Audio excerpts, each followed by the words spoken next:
Hey, what's up everyone? Over the past few weeks, I've been checking out the Anbernic Win600, which is the company's first Windows-based handheld. I'm super excited to finally share my thoughts with you. Is this handheld worth your consideration? Let's find out in this review.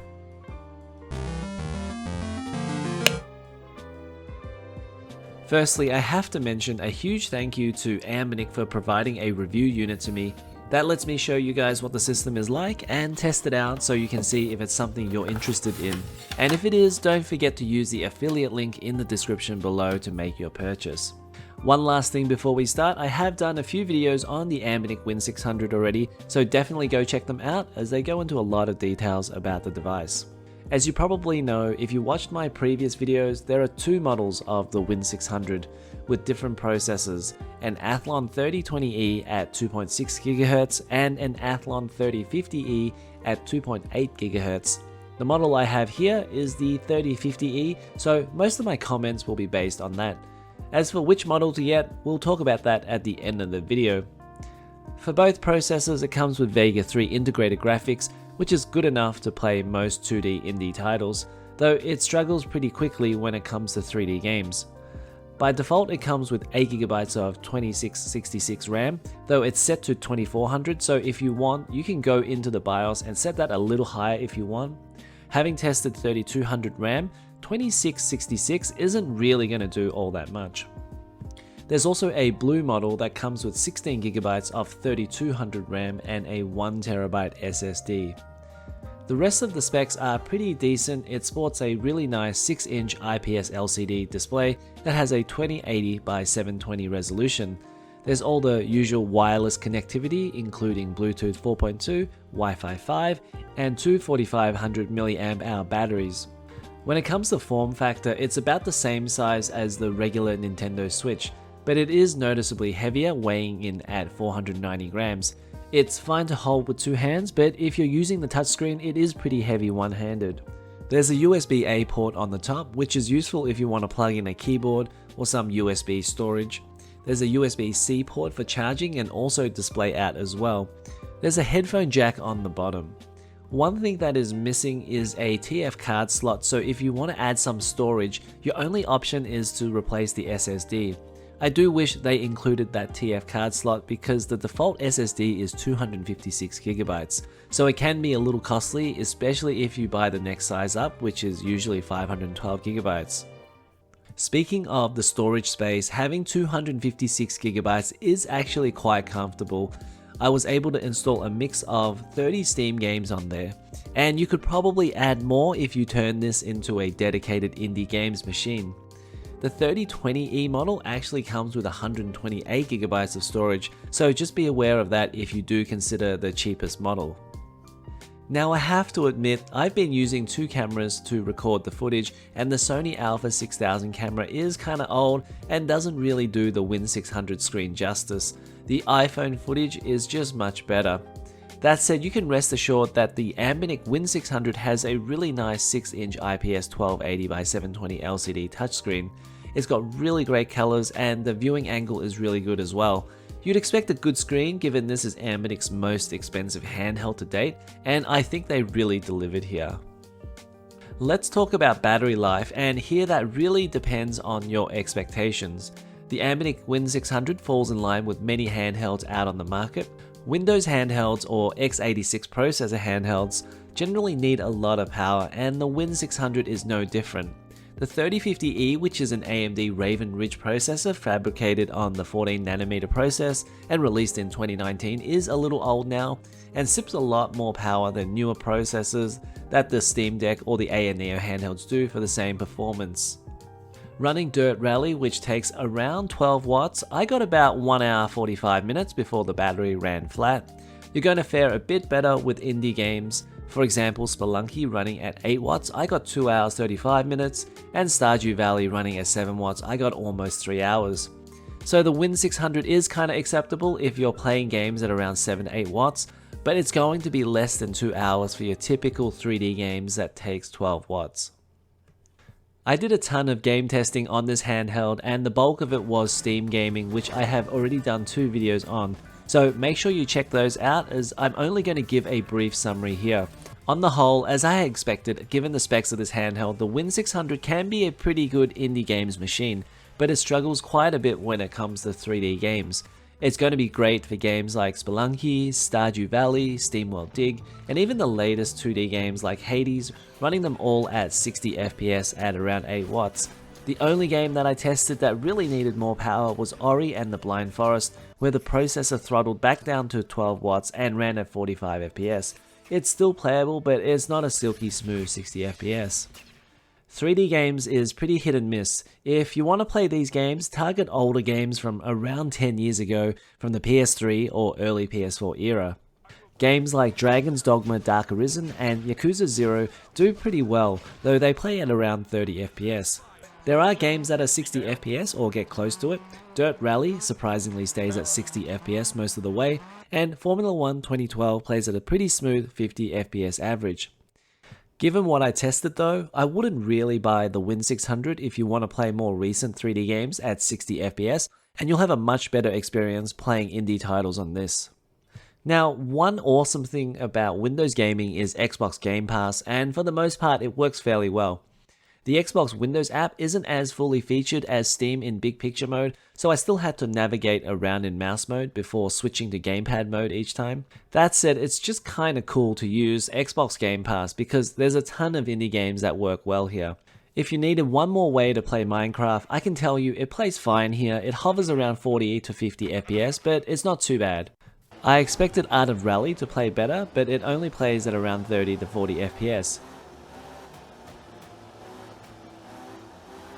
Dead Cells works really well at a smooth 60 FPS. Same with Spelunky 2.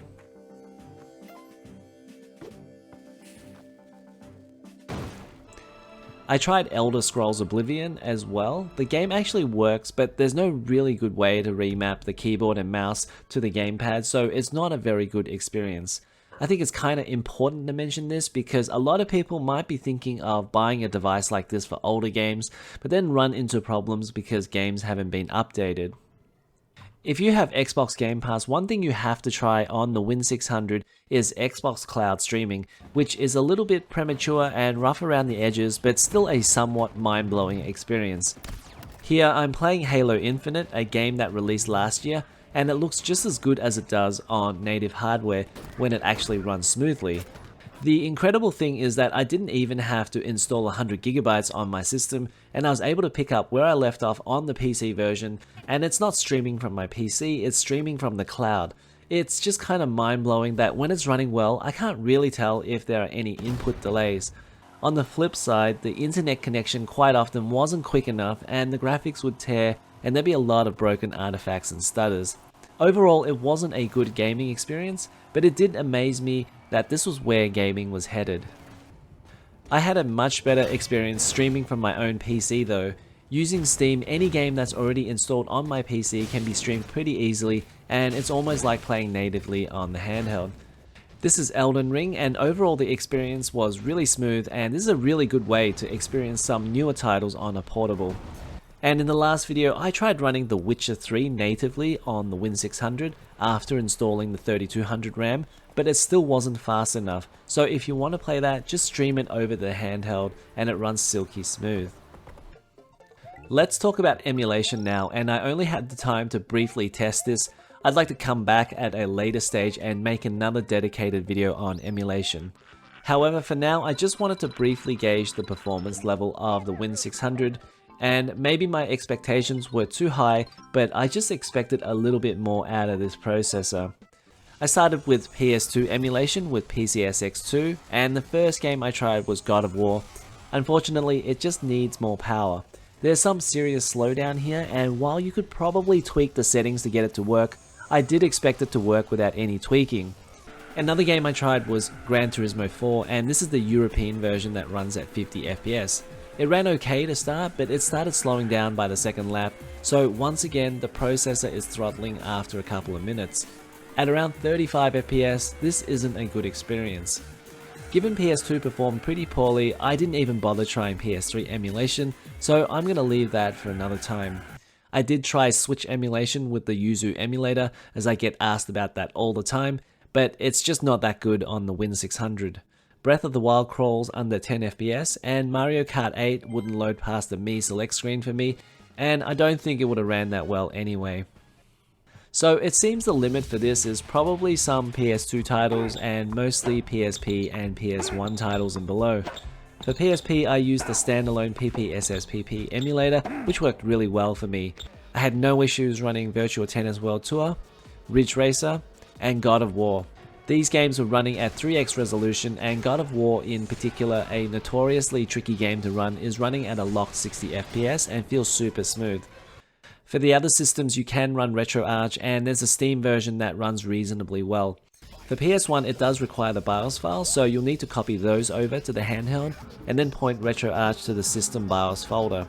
But PS1 games like Tekken 3 and Ridge Racer Type 4 played really well. You'll also need to manually download the emulator cores by downloading them as DLC in the Steam store first. Other than that, the Steam version is a decent way to access your emulation needs because you can stay in big picture mode and navigate around using the D-pad and buttons instead of fiddling around with the mouse mode. So here are my final thoughts on the Anbernic Win600. This is a solid handheld and I had a lot of fun with the device, and I think it does a lot more than it appears on the surface. When you look at the specs, it's an Athlon 3050E with Vega 3 graphics, and for a lot of gamers, particularly those who play more recent titles, the processor isn't really going to cut it. It's just not going to play stuff like The Witcher 3 or anything recent like that. That said, if you dig around your Steam library, the Win600 is still a remarkably fun little console where you can play all your 2D platformers, strategy games, indie games, visual novels, adventure games, and they can be more recent titles like Spelunky 2 or Hades, and you'll play them just fine. The only problem I think is the value proposition of the handheld, and for the 3050E model that starts at $375, I think that's expensive given a Steam Deck starts at $399 with a comparable 256GB version at $525. The 3020E model, I actually find that that's much better value, but I didn't get to test it, so I can't say for sure how games will play. If you're interested in the Win600, I'd highly recommend checking out some 3020E videos and see whether the 0.2 GHz boost makes that much of a difference. My guess is that on many indie games, it's just not going to have that much of an effect, and in that case, with the 3020E starting at $300, that makes it a better deal. Overall, I think for indie gaming fans who only play indie games, you can definitely check out the Win600. But for others who want to play more recent titles, I would recommend getting a handheld with a stronger processor. And that's definitely advised if you want a Windows handheld with better emulation performance, because PS2 performance on this isn't particularly strong. That's it for this one. Be sure to check out my other videos on the Win600 and all the other gaming videos on my channel, and I'll see you in the next one.